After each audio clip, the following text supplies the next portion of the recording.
Silav roj baş, hevalno hêvîdarim herkes baş e. Îro di nava rojê de dixwazim behsa axaftina Duran Kalkan bikim. Ji rêveberên girîngê Partiya Karkerên Kurdistanê ye, di derbarê pêvajoyê de axaftina wî hinekî balkêş bû. Min xwest ez ji bo we berhev bikim, pêşkêş bikim, bila haya we jî ji vê pêvajoyê ji axaftina Duran Kalkan hebe ji ber ku axaftina wî bi Tirkî bû, di medya haberê de hat weşandin.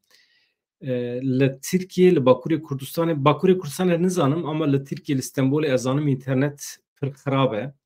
Hevalên me ji wê derê agahiyan dişînin, dibêje em nikarin li we temaşe bikin. Ez dibêjim qey ji ber operasyona dawiya li hember İmamoğlu'ya ye. Di rojên pêş me de jî wê înternet hinekî lawaz be li Tirkiye. Eger hevalê me li me nikaribin temaşe bikin nexeme tişna ve di rojên pêş me de ew ê van vîdeoyê me dubare temaşe bikin. Hevanno ez hema dakevim nava axaftina Duran Kalkan di derbarê pêvajoyê de dibêjim diyarker e axaftina wî. Helwesta Partiya Karkerên Kurdistanê nîşan dide. Herçend beriyan ha bi nivîskî hatibe weşandin jê daxuyaniya PKK lê bawer dikim nîqaş kirine nava xwe de du sê hefte ne nîqaş dikin bi hev dişêwirin em bigêjin kîje encamî helbesta dewleta Tirkî jî dipîvên bê berpirsyarî tevdîgerin rêveberên dewleta Tirkî bi taybetî rayedarên eskerî mesela Duran Kalkan ji wan re dibêje hedê xwe zanibin. Li hember we PKK heye. Li hember we tecrübeyên çil salan heye. We nekarî PKK têk bibin, we nekarî zirar bidin PKK. Îro rabûne ji ber agirbesta ku me îlan kiriye serkeftina xwe îlan dikin. Hedê xwe zanibin. Ciyê xwe de rûne. Şer bi vî şiklî nabe. Pêvajoyên aştî jî bi vî şiklî nabe. Dibêje Duran Kalkan. Tiştên behsa heqê Kurdan dike. Heqê netewîyê Kurda. Behsa komkujiyên ku dewleta Tirkiye ev 100 salin li Kurdistanê pêk aniye behsa wan dike. Pir vekirî dibêje. Dewleta Tirkiye dibe bixware were rûbirû. Yani kirinên xwe, hovîtiya xwe, komkujiyê xwe li Kurdistanê qebûl bike, lêborîn bixwaze ji ber wan. Heta ku kirinê xwe qebûl neke, çawa dikare samîmî be di vê pêvajoyê de? Îjî ez ka li peyamê we binêrim deng baş e hevandan. Ya ez tim ditirsim ji ber deng. Ez berê ku nivîsê bixwînim dixwazim hûn garantî bidin min ku deng baş e. Eger deng baş be temam e ji bo min. We goterê ka hûn nanivîsînin? Ji qas dereng dinivîsînin ya. Tamam. Yani mikrofona me hîjî tune min hên ayar nekiriye neçûme yani. Êvarê ez firsend bibînim ez ê di derbarê nûçeyên li Başûrê Kurdistanê, Rojavayê Kurdistanê operasyona li hember İmamoğlu û kesê din de ez ê ji wara bültenekî kin pêşkêş bikim ama aniha ez behsa tiştekî nakim. Tenê Duran Kalkan û axaftina wî ez dixwazim bikeve arşîvan jî ji bo selametiya pêvajoyê pir muhîm e. Pêvajo madem pêş dikeve divê di çarçoveya van axaftinan de pêş bikeve. Ama xitimiye wisa xuya ye.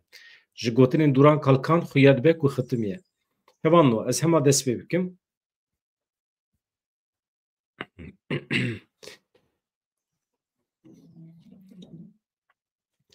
Endamê Komîteya Rêveberiya PKK Duran Kalkan tevlî bernameyeke taybet ya televizyona Medya Haber TV bû. Çi dibêje? Di derheqê gotinên rayedarên dewleta Tirkiyeyê gotin heye lê pratîk tune ye. Bang û helwesta rêbera li cîhana derve deng veda ji dewletên Yekbûyî Amerîkayê bigire heta Çînê gelek dewletan daxuyanî dan. Daxuyanî hemû li ser hêvî û bendewariyan bûn. Ji bilî hêvî û bendewariyan ji aliyê polîtîk ve bi rastî çi dikin nayê zanîn. Tiştekî ku di pratîkê de derketiye holê vê gavê tune ye. Li Tirkiye jî hêviyên xwetînin ziman dibêjin em hene lêbelê ji bo çi hene? Kî wê vî karî bimeşîne kez eşkere nake. Me hewlda em fehm bikin meselê. Me lêkolîn kir, nîqaş kir, di nava partiyê de me bi hevreyê xwe, bi hevalê xwe re nîqaş kir, em bi hev şêwirîn rewşekî nerehet e.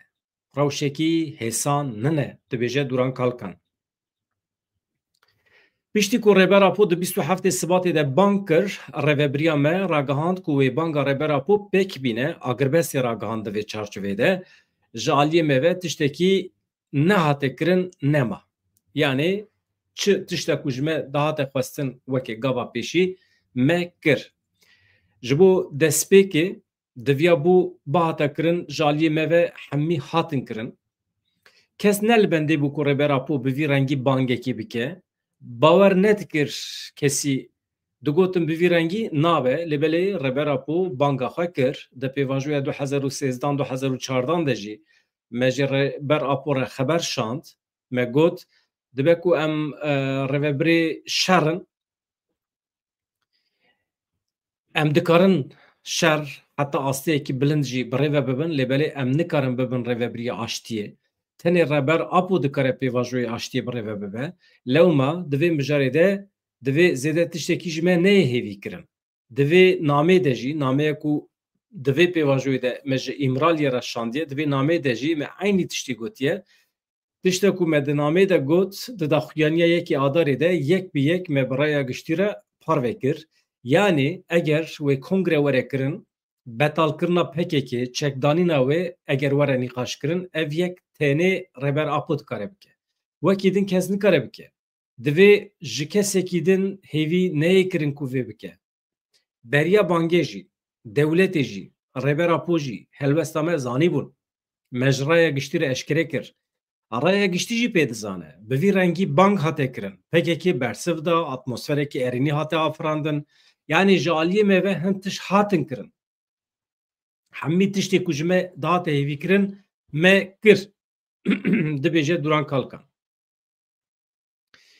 Lêbelê ji aliyê din ve tiştekî nehate kirin. Aliyê dewleta Tirkiye tu gav navetin. Hîn jî dibêjin bila PKK bike. Halbikî agahiyê ku gîştine me di nava hefteya ku banga rêbera po hate kirin ke hefteya pêşî de di şert û mercê îmraliyê de wê guhertin bihatine kirin.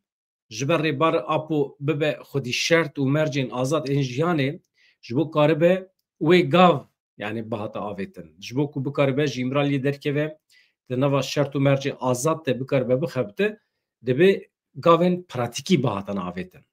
Yani serbest bihata berdan. Em bi vê zanin. Yên ku vê pêvajoyê dimeşînin jî bi vê dizanin. Bila kes nebêje kes pê nizane.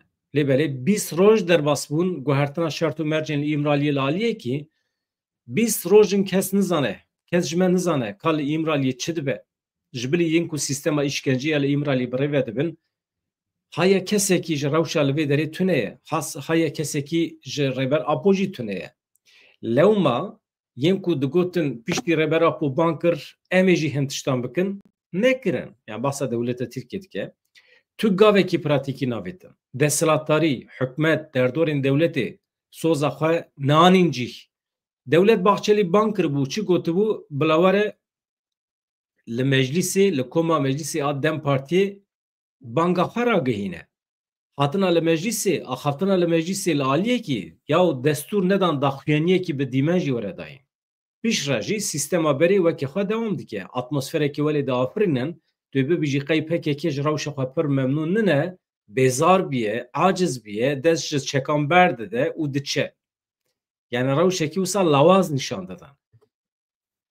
PKK erê yani ev helwestekî şaş e. Banga destpêkê ji desthilatariyê hat ji aliyê dijber hat yani ev pêvajo ji aliyê dewleta Tirkiye ve hatiye destpêkirin dibêje Duran Kalkan. Banga destpêkê ji dewlet Bahçeli ji derdora AKP hat. Rêber Apo li ser vê bingehê kete dewrê û me jî bersiva pêwîst da banga rêber Apo. Bi kurtasî rewşa bi vî rengî ye. Hîn jî hevdîtin dibin, daxifin. Çi daxifin jî em pê nizanin. Yani nava xwe de pir daxifin lêbelê di şert û mercên îmraliyê de tu guhertin xuya nake. Li meclisê karekî nehatiye kirin. Wekê numune qala amedekirina qanûnên nû dihate kirin, qala avakirina komîsyona dihate kirin, mafiyê hêviyê dihate kirin, dihate gotin wê rewşa qanûnî destûra bingehîn di ber çavana were derbas kirin. Lêbelê di derbarê vê pêşketinê de jî tu gavekî pratik çênebû. Derdikevin pêşberî çapemeniyê mîna cehrê her tiştî dibêjin. Yani nîşan didin tiştên berê zêde neguherîne, zimanê wan neguheriye. Em vê jî dibînin. Lewma herkes li bendê civak raya giştî li bendê ye li pêşberî vê gavê divê desthilatdarî hin gavan bavêje. Li belê tiştekî nehate kirin. Dibêjin di filan demê de dikare were kirin, qala piştî cejnê, piştî heydê tê kirin. Heta cejnê wê çi were fehm kirin, çi derbas bibe divê em hewl didin fehm bikin. Hala hazırda tê dîtin desthilatdarî hewl dide zaman qezeşke. Yani mijûl bike. Di astekî hîlekariyê de ye. Ji ber ku tiştê ku soz dabûn di nava hefteya destpêkê de bihata kirin, nekirin. Ve herkes vê zanibe. Yani dewleta Tirkiye revebirên ku qaşû ketine nava vê pêvajoyê ailê yani aliyê dewleta Tirkiye di nava sextekarî hîlekariyê dane dibêje Duran Kalkan.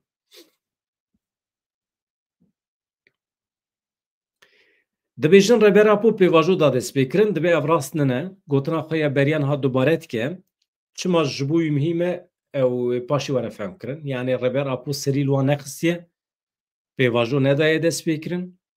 Pêvajoya îmha û tasfêkirinê ya 10 salên dawî heye aniha çima dewleta Tirkiye hewce dît ku serî li Rêzdar Öcalan bide ji bo pêvajoyekê bide destpêkirin.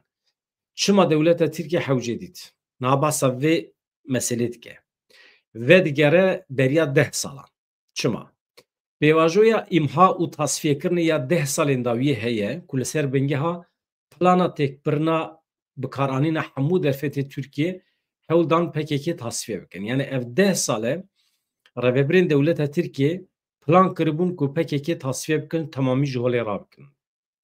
Desthilatariya AKP ji dewletên Yekbûyîn Amerîkayê, ji Rusya, ji NATO heta bi Îranê ji her kesî hêz wergirt. Ji bo ku karibe PKK îmha bike, gerîla behe çiqîne, ji holê rake hemû derfetên Tirkiye di vê rêde bikaranê. Yekanê armanca xwe ji holê rakirina gerîla bû, îmhakirin bû. 24 tîrmeha 2014 ji wê demê ve eger em bala xwe bidinê êrişên li ser bingeha plana têkbirinê hatin kirin. Yani çiqas derfetên xwe yên hundir û derve hebûn dewleta Tirkiye ji bo tasfiye ji bo îmhakirina PKK bikaranî êriş kir. Wê di nava salekî de bikira nebû. Yani armanca wan ebû bi van ew qas îmkanên hundir û derve di salekî de dawî li PKK baniyana. Sala duyemîn ceribandin nebû. Sala sêyemîn ceribandin nebû. 10 sal derbas bûn. Ne gîşt hedefa xwe. Qediya. Dewleta Tirkiye qediya. Krediya wan jî qediya. Hem li hundir hem li derve. Nekarî bi ser bixîne. Armanca xwe ya tasfiyekirina PKK heçiqandina gerîla nekarî pêk bîne. Divê yekê de divê êdî qebûl bike, rastî qebûl bike. Em dibêjin me jî tabii di têkoşîna çekdarî de nekarî dewleta Tirkiye hilweşînin, ev jî rastiyekî ye. Lê belê dibinê hemû krîzên siyasî û aboriyên li Tirkiyeyê de ev şer heye. Yani bandora şerê me li ser Tirkiye heye. Zerarekê ciddî daye dewletê. Nikare pişta xwe rast bike. Herkes bi vê zane erê. Hatiye ber hilweşîna desthilatariya AKP hatiye ber hilweşînê erê. Sistem hat ber hilweşînê erê. Welê lê hat ku êdî nikare rabe, nikare bimeşe, aliyekê xwe ev e. Niha aliyê din îca behsa meseleyên navnetewî dike. Yani çima dewleta Tirkiye mecbûr ma serî li Rêzdar Öcalan biledir. Behsa meseleyên hundirîn kir, yani 10 sala nikare PKK têk bibe, ev li aliyekî. Behsa şert û mercên derva jî dike. Şerê sêyem ê cîhanê ez aniha ji were dixwînim.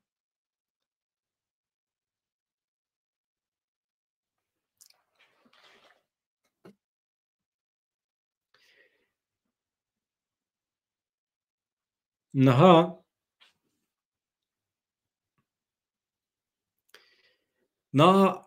tiştek ku me got aliyekî vê meselê ev e. Yani kirin nekarîn nikarin PKK têk bibin. Aliyekî xwe ev e. Aliyê xwe din jî rewş û bûyera li rojhata navî ne. Yani hîn ji salên 1990 ve heta vê serdemê pêvajoyekê heye ku jê re dibêjin şerê cîhanê yê sêyemîn. Li Sûriye rejîma Baas hilweşiya êdî Hizbullah hilweşiya, Hamas hilweşiya, dor hate devleta Tirkiye û Îranê. Dibin kontrola İsraîlê de ji Hindistanê heta Yunanistanê xeta enerjî ya ji peravên Rojdatê Derya Spî derbas dibe. Ev xistin meriyetê bi rêxistin kirin ev proje. Paqijiya rêya vê hate kirin ji bo ku ev proje bikeve meriyetê pêk were. Rêya xwe paqij kirin. Li serê vê rê Tirkiye heye. Hatin heta Qibrisê piştî ku li Sûriye rejima Baas hilweşiya Tirkiye kete nava tirs û fikaran, kete nava endîşê. Berê jî hêvî dikir ku Hizbullah hil neweşe. Dewleta Tirkiye hêvî dikir ku Hizbullah li ser piyan bimîne. Digot qey wê İran piştgiriye bide, wê şerê İran û İsraîlê rû bide, ew ê jî çi bikin fayde ji vî şerê bikirin. Bi vî rengî şerê navbera İsraîl û Hizbullahê demekî dirêj sor kir. Lêbelê piştî ku Hizbullah di demekî Kurd te heçiqî ji holê rabû, İranê nekarî li ber bisekine. İranê li hember İsraîlê şer nekir. Jaliyekî ve gefa hegemonya nû ya rojhata navîn İsraîl ya li dijî Tirkiye laliyê din jî pratika AKP ku li gel êrişên 10 salan nekarî bi ser bikeve. Rejîma hey ya li Tirkiye veguherî wê rewşê ku gefê li ser Tirkiye bixwe. Yani ji ber vê tirs û fikarê desthilatariya AKP MHP ji bo bikaribe li hember vê bisekine bi navê divê em yeketiya navxweyî biparêzin, destpêkirin qala xuşkûbratiya Tirk û Kurdan kirin û serî li rebera podan. Yani bi kurtasî di şerê xwe ê 10 salên dawiyê de nekarîn PKK têk bibin û li hember tehdîtên derve jî êdî hatine heta radeya dawî xeta enerjî ku dibin kontrola İsraîlê de dimeşe êdî Tirkiye li pêşiya wan astenge. Tirkiye ji nava lîstikê derxistine wekî astengî dibînin. Berê xwe didin Tirkiye û Îranê. Baş e? Ji ber vê yekê êdî mecbûr man ku serî li rebera xwe bidin. Tiştek ku Duran Kalkan dibêje ev e. Daxuyanî hate dayîn ku dewlet hevdîtin kiriye, dawiyê ev bank kete rojevê. Niha di kîjan asê de nîqaş li ser vê tê kirin, ev rastî hatine ji bîr kirin. Gotinên Dewlet Bahçelî, bangên wî, biratiya Kurd û Tirkan, rewşa Kurdan ku hêmana esasî ye, axaftina Reber Apo ya li meclîsê û nirxandina wî, yanî birakirina sîstema dîlgirtinê ya li îmradiyê re, pêkanîna azadiya Reber Apo, ev hemû mijar hatine ji bîr kirin. Ez dubare nekim, yani Dewleta Tirkiye pêşî pir bi heyecan bû, gelek soz dabûn. Yani bila Öcalan were meclîsê biaxife pir tiştên ku normal di sîstema 100 salên boriyê Dewleta Tirkiyeyê tune ye, Dewlet Bahçelî soza wan da yani. Ama nekirine heta niha. Duran Kalkan dibêje bi vî şeklî nabe. Dibêjin pirsgirêka PKK ye. Ne pirsgirêka PKK ye. Dibêjin pirsgirêka pêncî salî ye. Na. Ne pirsgirêka PKK ye, ne jî a pêncî salî ye. Pirsgirêkeke 100 salî heye li holê ye. Vê pirsgirêkê PKK afirand. Yani PKK encama van pirsgirêkan e. û PKK ji bo pirsgirêkê raxe pêş çavan derkete holê. Dest bi şer kir. Li ser her kesî ferz kir ku divê ev mesele were çareserkirin. Niha jî hinekî dibêjin em ê çareser bikin. PKK dibêje ka kerem kin, çareser bikin. Eger hûn gihîştin encamê we çareser kir, ez ê xwe fesih bikim. Çareser nakin. Tiştekî welê tune ye. Ama dibêjin xwe fesih bike. Başê em ê meselê hel bikin. Ji vê yekê re çi dibêjin? Qurnazî. Hîlekarî. Tiştekî bi vî rengî tune ye. Êdî Kurd ne divê astê dane ku bê nexapandin. Pîvana sereke ya Reber Apo nexapîne, neyxapandin. Bila kes nebêje ez ê Kurdan weke berê bixapînim. Lewma beriya her tiştî divê pirsgirêk bi rengekî rast were nîqaş kirin. Pirsgirêka 100 salî ye. Jê re pirsgirêka Kurd dibêjin. Dema ku dibêjin pirsgirêka Kurd weke ku Kurdan pirsgirêka afiran dibe. Ne pirsgirêkeke ku ji aliyê Kurdan ve hatiye afirandin. Pirsgirêka mêjî û siyaseta Dewleta Tirkiye ku di sala 1924 de ji bo tunekirina Kurdan hewl daye. Ya ku pirsgirêke ev mêjî û ev siyaset e. Mêjî û siyaseta ku dixwaze Kurdan tune bike pirsgirêke bi serî xwe. ji vê re siyaset û mejiyê qirker tê gotin. Pirsgirêka Kurd bi esasî pirsgirêka mejî û siyaseta dewleta Tirkiye ku dixwaze Kurdan tune bike. Çareserî jî ji holê rakirina vê mejî û siyasetê ye. Hevalû ez pir kêfxweş bûm min ev hevok bihîst, ji ber ku ê min bi salan e ez vê teoriyê diparêzim, ez dibêjim Kurd dibe ji doza xwe re nebêjim pirsgirêka Kurd. Yani Kürt sorunu tune ye. Pirsgirêka mejiyê qirkeriyê dewleta Tirkiye heye. Ew pirsgirêk divê ji holê rabe. Pirsgirêka Kurd tuneyekî ji holê rabe. Vê derê de heqeten pir kêfxweş bûm ku min ev gotin ji devê Duran Kalkan bihîstin. Yani navê pirsgirêkê eger rast were lêkirin, wê demê rast dikare were çareserkirin. Yani Kürt sorunu tune ye. Waya süper tespît. Ez dixwazim dubare bikim. Dema ku dibêjim pirsgirêka Kurd, mîna ku Kurdan pirsgirêk afirandine tê fehmkirin. Ne pirsgirêkeke ku ji aliyê Kurdan ve hatiye afirandin. Pirsgirêka mejî û siyaseta dewleta Tirkiye ku di sala 1924 de ji bo tunekirina Kurdan hewl da.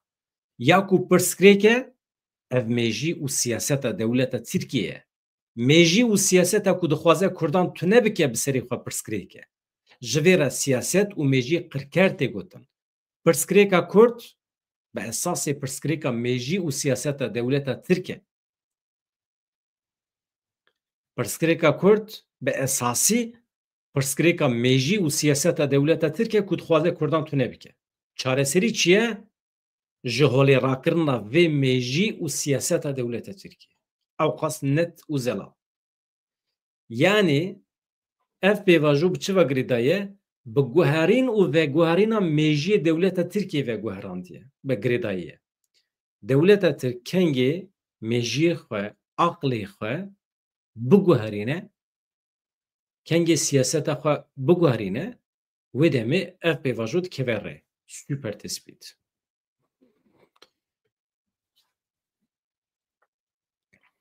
Ama çi dikin? Kes destê xwe nade vê dîrokê. Nabêje ya me 100 salan ew qazê komkujiya Kurdan kir. Beriya PKK jî li Amedê, Çewlikê, Dêrsimê, Agriyê, Botanê li gelek deveran bi 100 hezaran Kurd bi milyonan Kurd qetil kir. Bi vî rengî nabe. Lewma beriya her tiştî divê pirsgirêk bi rengekî rast were destnîşan kirin. PKK ne afirî nere vê pirsgirêkê ye. Vê pirsgirêkê PKK derxistiye holê afirandiye. PKK yani encama vê pirsgirêkê ye. PKK ji bo pirsgirêkê nîşan bide û çareseriyê ferz bike ava bû. Niha tê gotin ka destpêkê PKK xwe fesih bike. Ya tiştekî welê nayê nîqaş kirin, nabe. Ne tenê fesihkirina PKK dibêjin li kîjan devera cîhanê komeleyekê piçûk bi navê Kurdan hebe yekser bi PKK vegirê daye. Divê ew jî bêne fesih kirin. Dibêjin divê hemû xwe belav bikin. Bi navê Kurdan tu rêxistin bila nemîne li ortê. Ya me bi vî rengî dibe dipirse Duran Kalkan.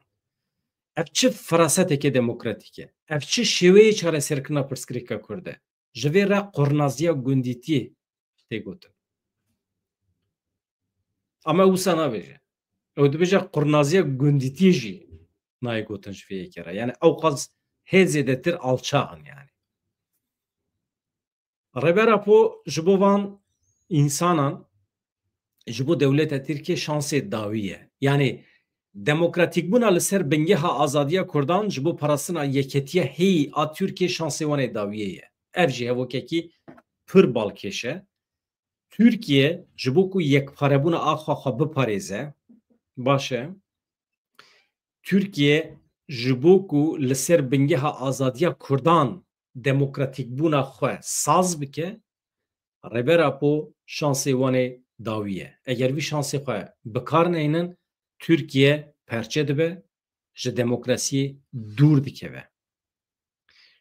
Duran Kalkan vê dibêje. Çima dibêje? Alternatîfekî datîne holê. Yani rêya li pêşiya me tenê Tirkiyenin e. Hêzên derve hene.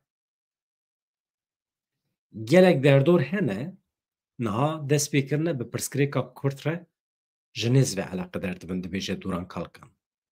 Herkes dixwaze bi bandor be, tesîra xwe bide hîskirin. Eger Tirkiye pêwîstiyên banga Reber Apo bi cih neyne li ser bingeha demokratîkbûna Tirkiye gavan navêje, ew ê nizanibe ku dawiya wî wê bibe çi. Divê vê yekê ji Kurdan ji PKK nizanibe. Hûn dixwazin ez tercüme bikim. Sibê du sibe. Eger dewleta Tirkiye vê pêvajoyê bi ser nexe, eger Tirkiye perçe bibe, demokratîk nebe, ser û bin bibe, sûcdar neye min. Çûnkî tiştek ku li me ket, me pêk anî, tiştek ku hat ser me, wezîfa xwe me pêk anî. Ji Ewropê ve çi were serê we berpirsiyar neye min. û behsa dîrokê jî dike. Kurdan qet nebaşî bi Tirkiye nekirin. Bi Tirkan nekirin. Behsa Tirkiye nake. Ji ber ku Kurdan qet nebaşî bi Tirkan nekirin. Ji sala 1924 vir ve di sed salên dawî de vê dewletê li Kurdistanê çi kir bila bêne eşkere kirin. Vana hevokên pir muhîm in. Dîrokîne dikevin qeydan hevan me. Gelekî balkêşin. Yani ez dixwazim bigêje her kesî. Hevalê ku Tirkî daxivin belkî jê godar kiribin ama ez dixwazim Kurdiye wî hebe. Ez bala xwe bidim di peyamê we de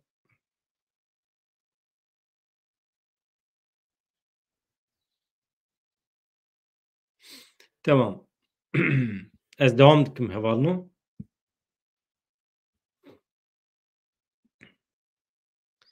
Yani acayip hevokên pir balkêşin merû binê wan xêz bike.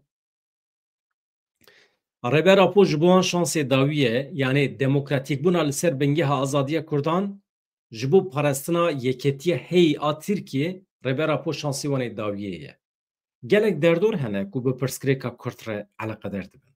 Herkes dixwaze bi bandor be, bi tesîr be. Yani bi me re nava tekilî da nedixwaze bêje.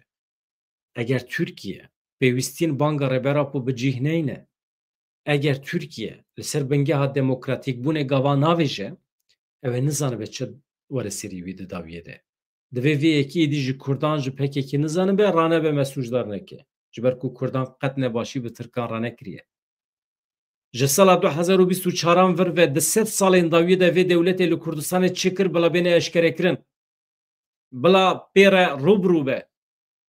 Em wê dixwazin bila her tişt were eşkerekirin. Di banga Reber Apo de qala bi cîhanîna şert û mercên hiqûqî û siyasî dihate kirin. Ji bo bangê li PKK bi cih bên divê Reber Apo di nava şert û mercên azad ên jiyanê û karkirinê de be. Wan berpirsyariya vê yekê qet bi cih neanî. Yê ku bang kir dewlet Bahçelî bû xwe bû. Yê ku got bila were meclîsê ew bû. Reber Apo wê çawa were meclîsê? Di şert û mercê mutlaq ên dîlgirtinê yên li Îmraliyê de guhertinekê piçûk jî tune ye vê gavê. Tu bibêjî qey ji ber kêfa xwe li Îmraliyê dimîne. Tu bibêjî qey wî bi xwe girtiye. Tu dibêjî qey bi xwe dîlgirtiye. Ew qasî jî nabe ya. Hem sûcdarin hem jî xwemafdar dibînin. Bi vî rengî nabe. Niha hinek radibin hewl didin desta tînin ser derfetên PKK. Di nava hewldanên bi vî rengî de ne. Nîqaşan dikin. Tiştî em ji wan re bibêjin ya ku hûn dikin bêkêr e. Yani dibe edî ew qas heddê xwe derbas dikin radibin dibêjin ka PKK were xwe teslîm bike em çawa menfaata bi dest bixin. Em perê PKK gelo li ku veşartiye. Em ê çawa bînin destayên serê. Hinek dibêjin bila PKK kongre pêk bîne. Bila ev kar biqede edî. Li aliyê hember tiştekî nake. Dewleta Tirkiye tu gav navêje. Fikrekî bi vî rengî çawa dikare bibe roje? Di vê mijarê de em zelalin. Reber Apo jî bang kir. Beriya wê di namê de jî ev hebû. Di daxuyaniya me ya yekî adarê de jî hebû. Weke bersiva li bangê bû. Me yek bi yek eşkere kir.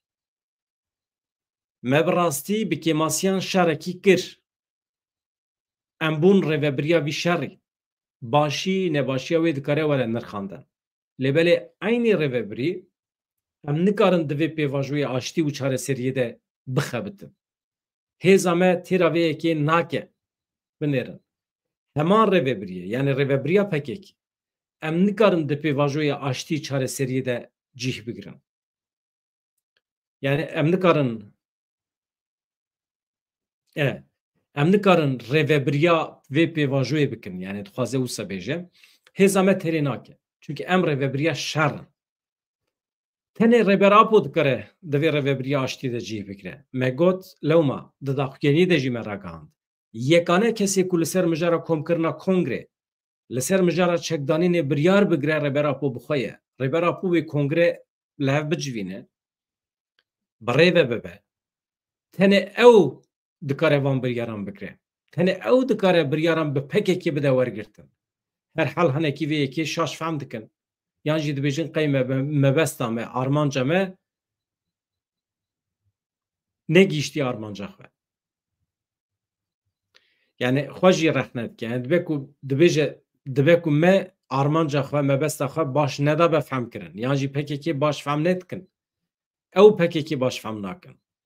Ji wan we tirê wê bihêsanî wisa biryarekî were girtin, Kongre li hev bicive, biryar bigirin, temam xilas. Di rastiyê de tiştekî wisa tunê dibêje Duran Kalkan. Ez bi rengekî eşkere dibêjim. Di nava PKK de kes nikare vê yekê bike. PKK bi xwe nikare bike. Yekane kesî ku dikare bike rêberapoyê. Lewma me timî got. Eger wê aştiyekê Kurd û Tirk pêk were, yekane hêza ku dikare vê yekê bike rêberapoyê. Kesekî di nikare bike. Divê vê yekê zanibin. Ji kongreyekê PKK ya rêberapo lê nebe, kongreyek ku rêberapo bi xwe kom nekiribe, bi rêve nebiribe, îqna nekiribe, biryara çekdanînê nayê dayîn. Kes nikare vê biryarê bide. Niha mirov matmayê dibîne. Dibêjin em dixwazin PKK xwe fesih bike. Em dixwazin çekê dayîne. Rêberapo jî dibêje ez dikarim vê bidim kirin. AKP, MHP derdorên siyasî yên Tirkiye dibêjin. Temam bila bike.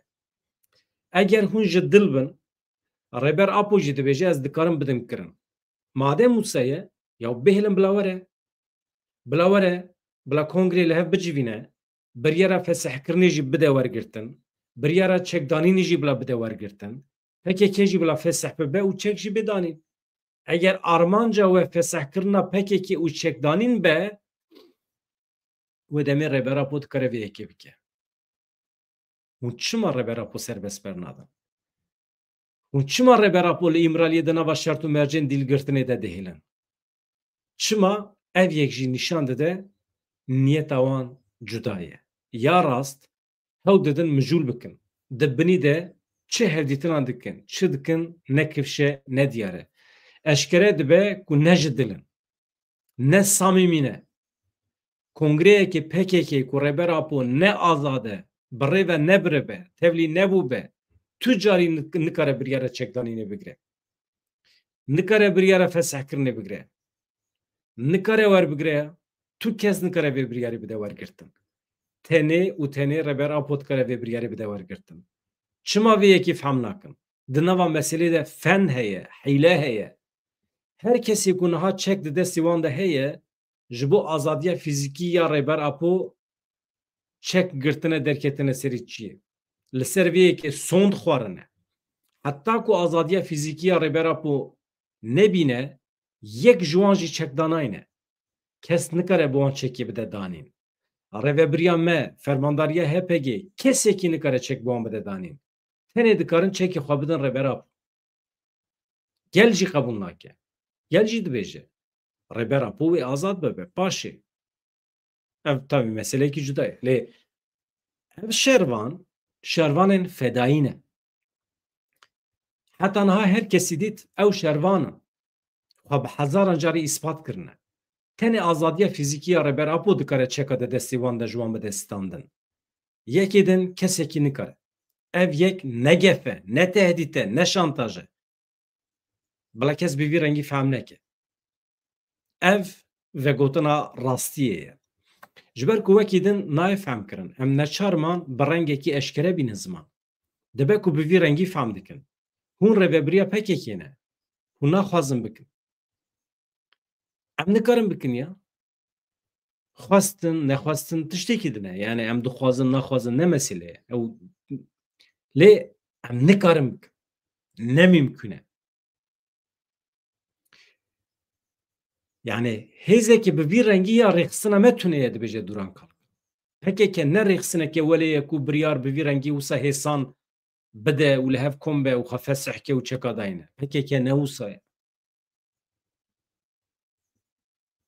Herkes li ser PKK de axive, lê kes bi PKK re neaxive. Li ser PKK herkes pêşniyazan dike, biryarê werdigire, lê nabêje ka em ji PKK bipirsin ya. Ka ew ê li gorî vê tevgerin yan na? Kes napirse.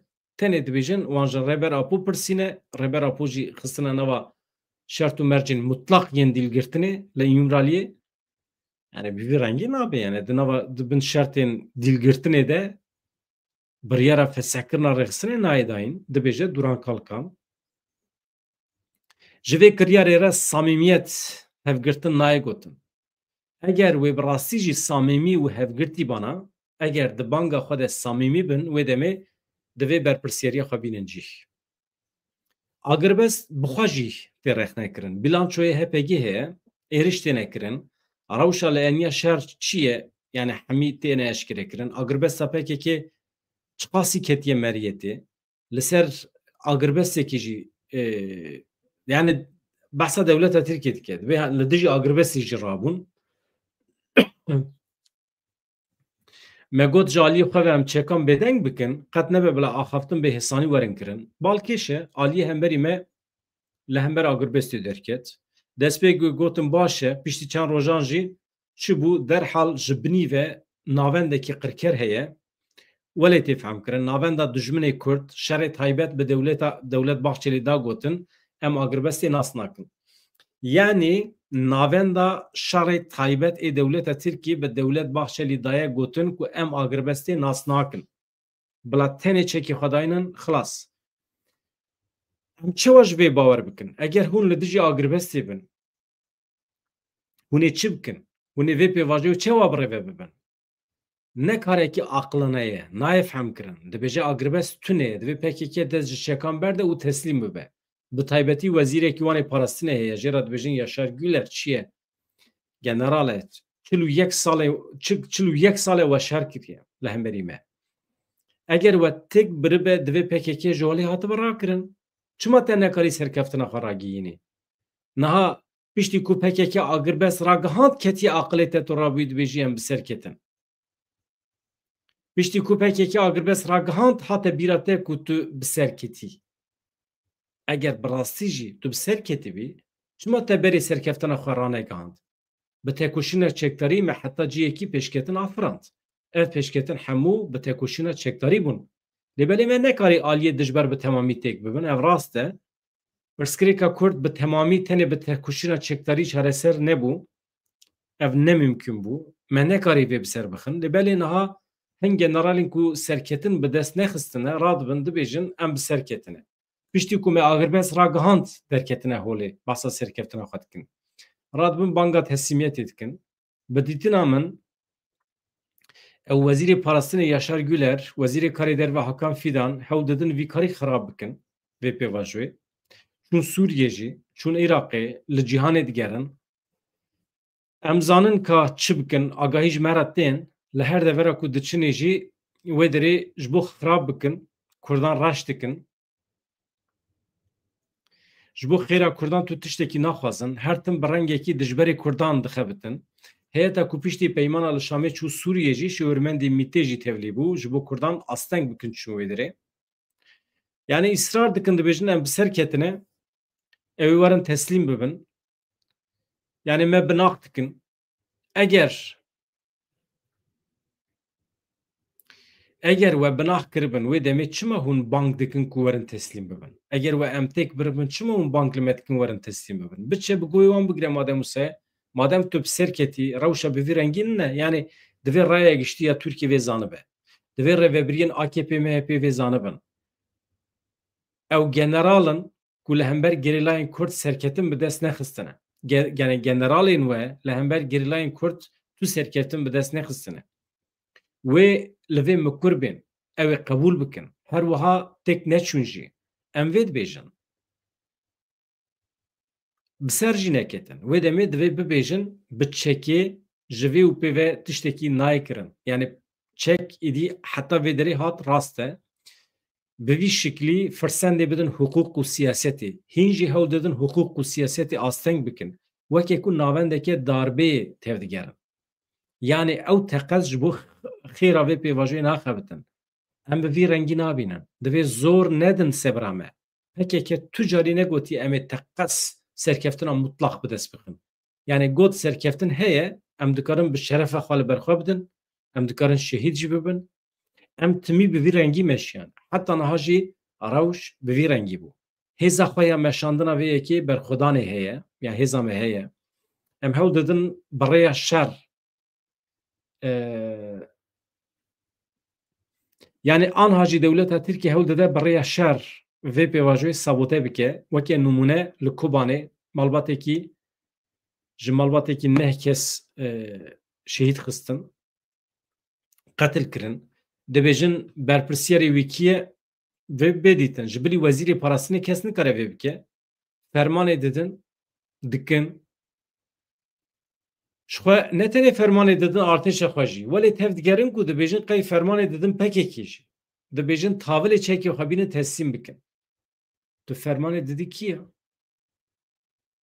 Divê mirov hinekî hedê xwe zanibe.